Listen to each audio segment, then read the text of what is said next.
आम्ही निघालो होतो ज्यूस पिण्यासाठी. मस्त श्री असं गाडीमध्ये खेळत होता. श्रीला बोलत होते की श्री डान्स डान्स करत होता. गाणी लावल्याशिवाय काय त्याने डान्स केलेला नाही. नंतर असा मी तुमच्यासोबत ब्लॉग शेअर करत आहे. आम्ही ना स्वामींची मूर्ती बसवलेली आहे. खूप सुंदर मूर्ती आहे गाडीमध्ये.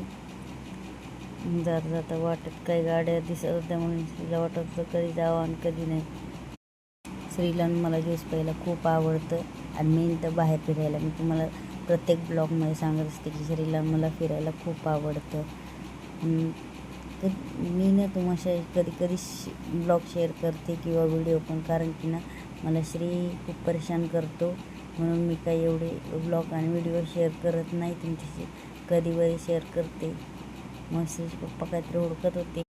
मस्त आम्ही पोचलो ज्यूस पिण्यासाठी. मग श्रीच्या पप्पाला बोलले श्रीला धरा. मग श्री त्याच्या पप्पाकडे जायला उत्सुकता असतो, कारण की त्याला वाटतं की श्री माझे पप्पा काय मला एकट्याला सोडून जातात का. आणि माझ्या बाळाचा एक चेन हा घरीच हरवला होता. आम्ही हुडकत बसलो गाडीत.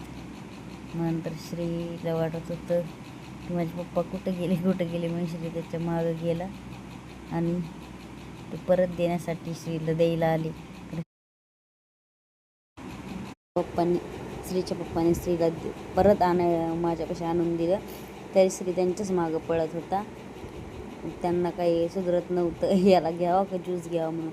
फायनली आमचे ज्यूस त्यांनी घेतले आणि आले माझ्यापाशी. आम्ही दोघांनी ज्यूस घेतला. त्यांनी घेतला होता ॲपलचा आणि मी घेतला होता मिक्स फ्रूटचा.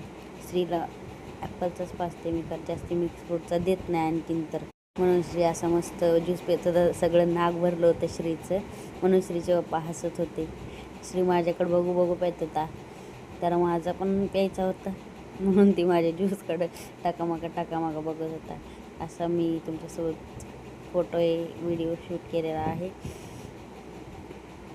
तर तुम्हाला फिरायला आवडतं का नाही आवडत हे मला कमेंट करून सांगा. आणि नेक्स्ट ब्लॉगमध्ये आपण भेटू. ते कधी भेटू हे नाही सांगू शकणार, कारण की ना मी जास्ती ब्लॉग शेअर करत नाही. कधीतरी टाईम भेटेल तसा शेअर करते.